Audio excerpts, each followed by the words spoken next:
আসসালামু আলাইকুম এভরিওয়ান, কেমন আছেন সবাই? প্রতিদিনের মতো আবারও হাজির হয়ে গেছি। তো আসলে প্রত্যেক দিনই কিন্তু আমার শখের মুরগিকে নিয়ে আমি হাজির হই। আজকে কী বিষয় নিয়ে আলোচনা করছি তা তো আপনারা দেখতেই পাচ্ছেন। তো আমার মেন বিষয় হলো যে আমার দেশি মুরগির খামার কিভাবে শুরু করবেন। আসলে শুরুটা কিভাবে হবে, শুধু মহিলা বা পুরুষ যেই হন না কেন, যেই শখের বশেও যদি করেন তাহলে কিন্তু বেশি পরিমাণে নিতে যাবেন না। প্রথম কথাই হচ্ছে যে বেশি পরিমাণে কোনো কিছু করতে যাবেন না, কারণ বেশি পরিমাণে করতে গেলেই সমস্যা হবে। তো আপনারা চেষ্টা করবেন যে দেশি মুরগির খামারটা শুরু করার আগে অল্প ২-১টা মুরগি দিয়ে শুরু করবেন, যাতে মানে সমস্যা না হয়। অনেক সময় দেখা যায় যে শখের বশে অনেক মুরগি কিনে নিলাম, অনেক জাতের মুরগি কিনে নিলাম, তারপর হলো অনেক শখের বড় হোক ছোট হোক সব মুরগি কিনে নেওয়ার পর একসাথে বাইরের মুরগি এসে অসুখ হয়ে গেল, মারা গেল, শখ সব শেষ। তো এই কাজটা বা এই ভুলটা কখনো করতে যাবেন না। তারপর আরও একটা কাজ করবেন না, যে হয়তোবা কেউ বাজার থেকে মুরগি নিয়ে আসলেন, নিয়ে আসার পর কয়দিন পাললেন, ভালো উপকার পেলেন, পাওয়ার পর তখন আবার কিছু নিয়ে আসলেন, নিয়ে আসার পর ওদের সাথে রেখে দিয়ে পালন করলেন। এই কাজটাও করবেন না। ওদের আলাদা আলাদাভাবে মানে কয়েকদিনের জন্যে না হলে আলাদাভাবে বেঁধে পালন করবেন, তারপর ওদের সাথে ছাড়বেন। না হলে কিন্তু খামার করা যাবে না। তো প্রথমেই তো আমি বললাম যে আপনারা যখনই খামার শুরু করেন না কেন অল্প পুঁজিতে অল্প খরচেই শুরু করবেন। আর যারা তো মহিলা বাড়িতে থাকেন, আমার মতো যারা বাড়িতে শখ করে মুরগি পালেন বা বাড়ির খাওয়ার জন্য বা বাড়ির চাহিদা মেটানোর জন্য বা যেই হন না কেন, হয়তো বা খামার শুরু করতে চাচ্ছেন, সেই রকম হলেও আপনারা কিন্তু এই তো বাড়িতে যেরকম ১ আর ২টা মুরগি থাকে এরকম মুরগি বসাবেন, এইভাবে বাচ্চা তুলবেন।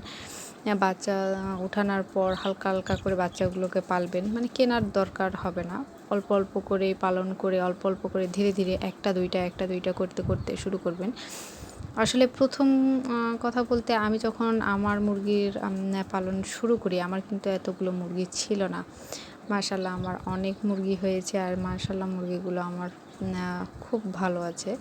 তো আমি কিন্তু এতগুলো মুরগি আমার ছিল না, আমার একটাও খাঁচা ছিল না। আমার আগের ভিডিওগুলো দেখলে হয়তো বা বুঝতে পারবেন যে আমার একটাই মাত্র খাঁচা ছিল, যেটাতে আমি হালকা করে মুরগি রাখতাম। তো ধীরে ধীরে দেখলাম যে না, আমি কিন্তু কোনো এখানে আমার একটা মুরগিও কিন্তু কেনা নাই বলতে আমি কোনো দিন মুরগি কিনিনি।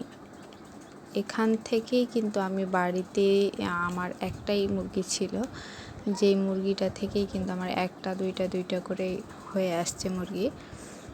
আমার এখানে মুরগির ডিম থেকেই আমি বাচ্চা ফুটাই, আর সেই বাচ্চাগুলোকেই যত্ন করে আমি বড় করি, বড় করার পর ডিম দেওয়াই, ডিম দিয়েই কিন্তু আবার বাচ্চা ফুটাই। এরকম করতে করতে আমার ২-৩টা মুরগি এখন মাশাআল্লাহ আমার বয়স্ক মুরগি ৮-১০টার মতো। আর এখানে তো বাচ্চা আপনারা অনেক দেখতে পাচ্ছেন, আমার এখন ২-৩টা মুরগি বাচ্চা নিয়ে ঘুরে বেড়াচ্ছে।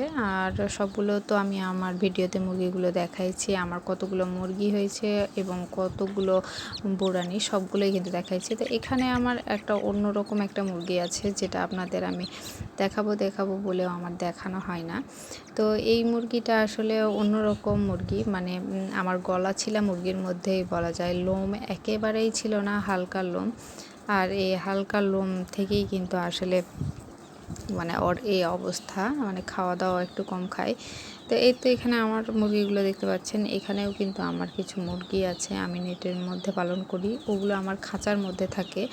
তো এই মুরগিগুলো কিন্তু আমার খাঁচার মধ্যে ছিল। এই খাঁচার মধ্যে থাকার পর এখানে যেহেতু অনেক কটাই আমার মুরগি হয়ে গেছে, যে কারণে আমার খাঁচাতে মুরগিগুলো আর ছিল না, এই জন্য আমি বাইরে নিয়ে পালছি। কারণ এই পালার এই জায়গাটাতে কিন্তু আমার আরও অনেক শখের মুরগি পালছি, যেমন ব্রয়লার বা আপনার কি ফার্মি মুরগি, যেটা আমি শখ করেই নিয়েছিলাম আর পেলেছি। তো আমার এখানে গ্রাম অঞ্চলে কিন্তু ফার্মি মুরগিটা সহজে পাওয়া যায় না, আমি অনেক শখ করে এটা অর্ডার করে নিয়ে আসাইছিলাম। তো আমার ওটাই প্রথম আমার শখ করে কেনা মুরগি, তো আসলে হয়নি। আমার আগের ভিডিওগুলোতে দেখবেন যে আমার শখের মুরগিগুলোর ভিডিও দেওয়া আছে। তো এখানে আমার প্রায় 18টা বাচ্চা আছে। তো মাশাআল্লাহ আমার বাচ্চাগুলো অনেক কিউট আর দেখতেও কিন্তু সুন্দর। তো আমার সাদা মুরগি তো আগেও বলেছি যে ভিডিওতে যে আমার সাদা মুরগি হয় না, তো এবার হয়েছে। আর এই মুরগিগুলোকে আমি নিয়ম মতন মানে খাবার দিই, যার কারণে মাশাআল্লাহ এত সুন্দর। তো আপনারা এইরকম বাচ্চা ফুটানোর পর বাচ্চা উঠিয়েই কিন্তু আপনারা পালার চেষ্টা করবেন। এর মধ্যে বলে দেবো যে আমার চ্যানেলে যারা নতুন আছেন তারা অবশ্যই আমার চ্যানেলটি প্লিজ সাবস্ক্রাইব করে দিবেন, আর যারা পুরাতন আছেন তারা অবশ্যই আমার ভিডিওটা দেখার আগে লাইক দিয়ে ভিডিওটা দেখার চেষ্টা করবেন।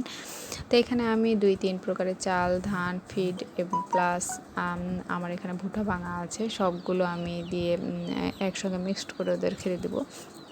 তো যাক, এইভাবে আপনারা খেতে দিবেন, আপনার মুরগিগুলো ভালো থাকবে আর স্বাস্থ্যবান থাকবে, দেখেও ভালো লাগবে।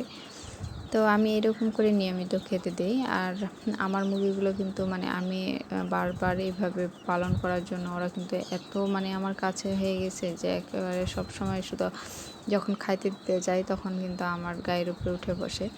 তো আসলে জীব তো সব কিছুতেই